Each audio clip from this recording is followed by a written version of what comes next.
Hi there, Jim here.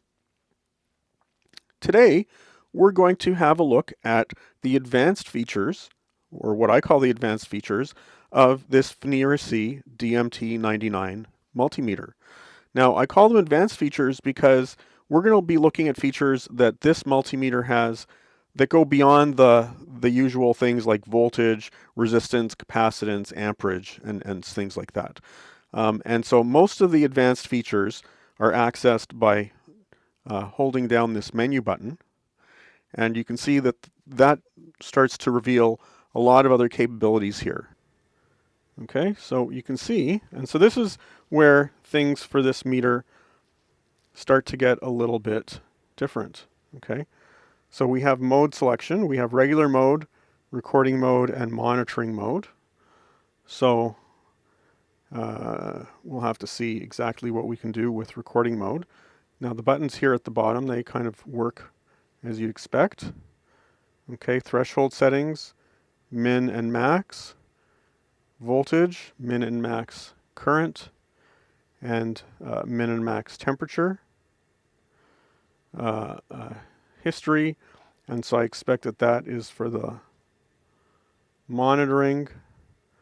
Um, when they use the phrase gear, gear here means the type of measurement, voltage, resistance, etc. Okay, system settings. So we've got some themes here we can choose. Theme 2. Okay, so that changes the color. That looks kind of neat. Let's go back to the, and I don't want to go into, you can adjust the auto shut off. I don't want to go into Chinese by accident. I'll never figure out how to get out of Chinese. Okay, so we can adjust the languages. We can reset. Don't want to do that. About, which will tell us the information about the unit, including what I expect is the version of the firmware, version 2.1. So let's, how do we get out of here? Okay, so you can see that, I mean, if that's interesting to you, the second theme has a different kind of appearance, which is something that you can do with a full kind of, you know, um, display like this. So this isn't sort of a 7-segment display or even a dot matrix. Well, I guess it is a dot matrix display, but at a very high resolution. So, you know, so just a very elaborate display so you can change the appearance of the display. So let's go into recording mode.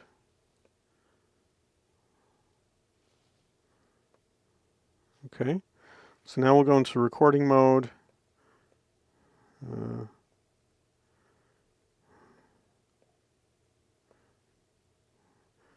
okay, and so now we're in recording mode.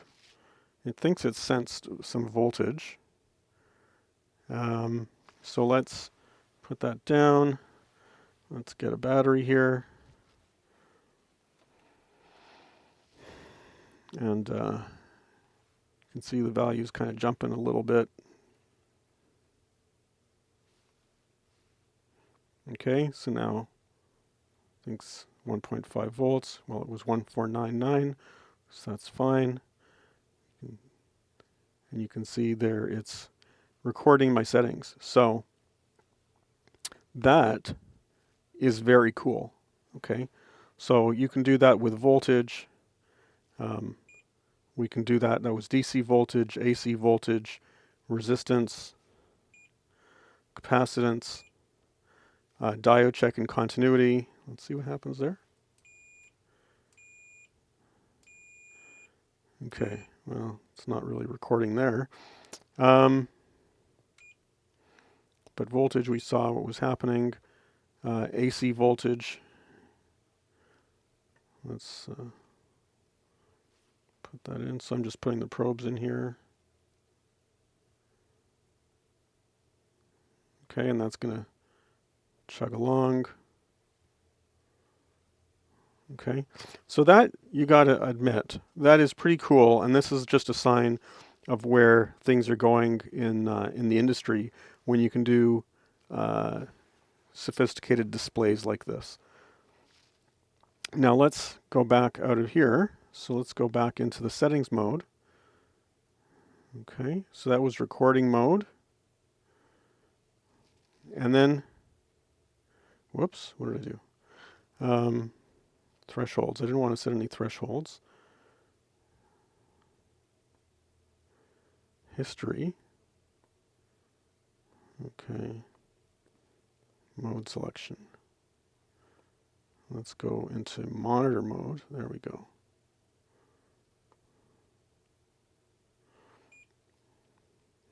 Okay, and so in monitor mode, you can see this. This is for DC volts. And so this is just going to tell me when I've exceeded a threshold. Okay, so my threshold here is 220 volts. And so I'm not going to trigger anything with this little battery. We'll just see, 1.5. But if we go into changing the range, so let's get in here, threshold settings.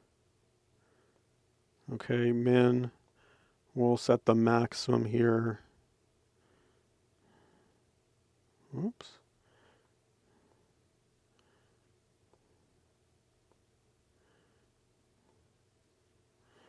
I don't know if you can see that.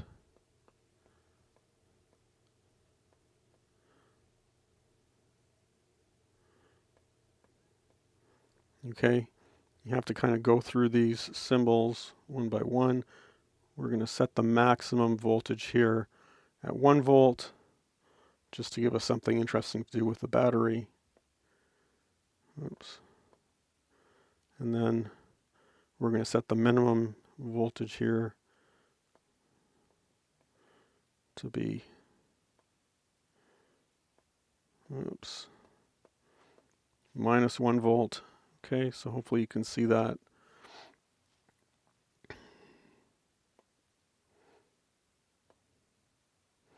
Okay, so now I'm in threshold mode, and you can see that the it's saying I'm from -1 to 1, lower and upper, and now I'm going to take the same 1.5 volt battery, and now it's exceeded that threshold. And so it's showing red. Okay, so that opens up some interesting possibilities. And so you can do that with the different sorts of things that you can set thresholds for. If we go into the mode menu here, right, we can set thresholds for voltage, current, and temperature. And so that, when you kind of put all that together, that's really a neat feature, because how many multimeters, in fact, this is probably the first multimeter that I've ever used. Not that I've used any sort of fancy, sort of like engineering sorts of bench multimeters, but this is the first handheld multimeter I've used that has these kinds of settings, right? It has the ability to track history, and this is done without connecting to a smartphone, right on the unit here. The ability to do sort of threshold assessment, where you can set the min-max threshold yourself and monitor for that. So, those things are things that in the past you just wouldn't be able to achieve those sorts of things with a typical multimeter. I mean, as fantastic as this Fluke is, right? I mean, it's basically a 7-segment display with 5 digits here, and it works great. And when what you're trying to do is measure voltage, that's fantastic. But if you want to do some range testing or do some tracking, you've got to pay, lots and lots of more dollars than this, right? This one was a couple $100, but you've got to pay over $1,000, I think, to get a fluke with any sorts of measurement threshold tracking capabilities like this. And so this is being done in a very economical, very lightweight package here from FNIRSI. I'm really quite impressed by those capabilities. One of the things that was a little bit confusing to me was exactly what does this recording mode, where are these values going? So what I've done is I've got 3 batteries, and this is in recording mode for DC voltage. So let's just look at what happens with these batteries as I go through and measure them. So you can see right now the chart is jumping around because the values are quite small. But if I measure this battery, oh, come on. Okay, 1.453 volts. If I measure this next battery, 1.636 volts, so much healthier battery there. And if I measure this one, 1.5 volts. So you can see those different values on the display as it rolls along. Now, what you can do is, and I'm going to have to be a little nimble with my hands here. So I've got this battery, and you can see it's measuring 1.5 volts. Okay, you can see it's in the frame. Okay, and so one of the things I can do if I want to remember that setting, if I want to preserve that, because let's say I'm taking a bunch of settings, I can press the button in the middle here, and you can see it's been added to the history display. If I get another battery and I say, oh, you know, that battery, it was really good, but I don't know exactly how many volts it was putting out. Okay, you can take that, I'll hook up that to the probes, right? So now you can see I've got 1636. I can press that again, and it saved that value there. And then I can come back. Now they've been recorded. I can go into the settings here, and I can go into the history record, and I can see the different measurements. Like I say, it calls the different measurement modes, it calls them gears, and then you can see the value of the measurement. I'll take the screen protector off. Oh, look at how much better that is. Okay, and so that's kind of neat, except I did those in the opposite order. So I did the 1.5 first and the 1.6 afterwards.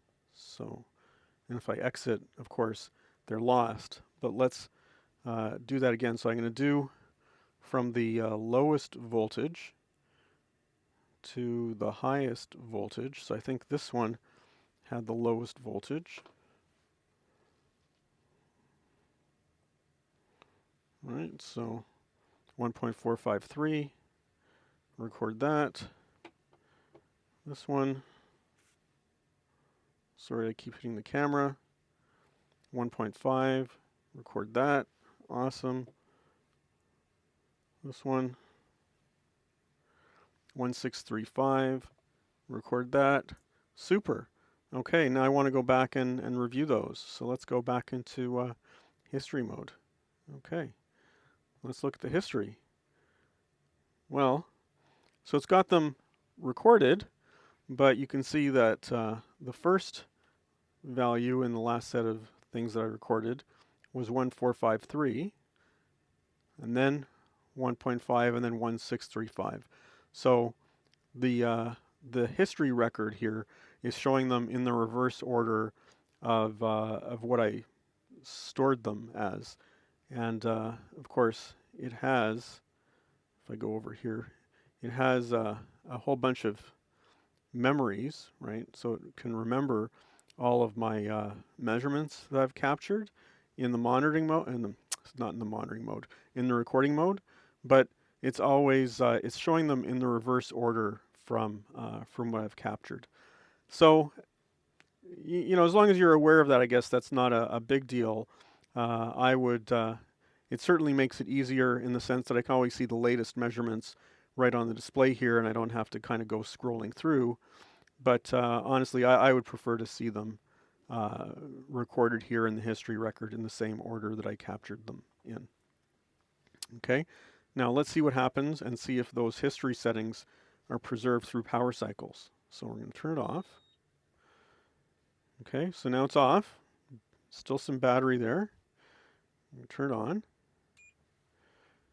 Okay, and so it's still in the same mode. So it knows it's in recording mode. And if I go into the settings here and into the history record, they're still preserved. So that's a really, really good thing, because if you're on a location somewhere, you're taking some recordings, you don't want to have to, or measurements, you don't want to have to write them down on a piece of paper. You can record them here, turn this off, put it back in your bag, and go about the rest of your business, and then come back later and see what those measured values were. I will say one of the things that's a little bit funny about the display is that it's showing gear and measurement, but the gear, if you will, is implied mostly by the measurement value. Sure, with voltage you could have AC voltage or DC voltage. You could just say VDC or VAC, and then you wouldn't need to have two columns. But that's really being very picky about the whole thing. Okay, so let's go back to regular mode. Hold. Well, hold is gonna, that's to preserve a setting. So if I'm measuring the voltage, and I want to hold that, right, that stays there. Let's have a look at how relative mode works with this meter. One of the things to be aware of for relative mode is that you have to actually be in one of the measurement types for relative mode to work. So for example, in auto mode, relative mode won't work at all. You can see if I keep this pressed, nothing will happen. And that kind of makes sense, given what relative mode is. So I'm just going to go and we're going to demonstrate relative mode with some batteries. But so I'll go here. So I'm in DC voltage. Now, the idea is relative mode is kind of like taking an offset measurement, and you have to go initially into relative mode while measuring something. So I'm just going to measure this battery. Okay, so you can see this battery has a voltage of 1.452 volts. I'm now going to go into relative mode while doing the measurement. Okay, so it's in relative mode, and 1.452 now is the baseline. You can see as I take it away, it says, okay, now that's negative 1.452. And if I hook up this other battery, which is a little more powerful, okay, I get 0.183. So this is telling me that this particular battery has 183 microvolts more than the other battery. And so that is how relative mode works. And then to get out of relative mode, you long press again. So that can work for a couple of the different settings. In summary, I would say that this is really quite an impressive unit. In terms of accuracy, the accuracy is extremely comparable to the accuracy of the Fluke that I compared it with. I'm very happy with that. The auto sensing worked as expected. Voltage resistance, which can be auto measured, worked fine. For the other readings, you do have to put it into the proper measurement type. So that's pretty consistent with other units like this. But this unit also has all of these other things that you can do in terms of thresholds, history recording. It just has so many features. It's just packed with them. And the only thing that I was not thrilled with was the non-contact voltage. Now, honestly, I'm usually not using this for non-contact voltage. If I'm doing anything serious with non-contact voltage, I have more of a a pen type circuit tester that I can really test with better. But other than that, all of the features here are really fantastic and completely work as advertised. And and the cost of this unit is super reasonable given all the features and functionality that are um, that are built into it and the capabilities that you get out of something, and just the new generation of meters with such a flexible display, typical sort of LCD display that can just show so many different things, opens up a whole new world of possibilities for what you can do with a handheld multimeter. Okay, well, thanks for watching. I hope you enjoyed this video, and please subscribe.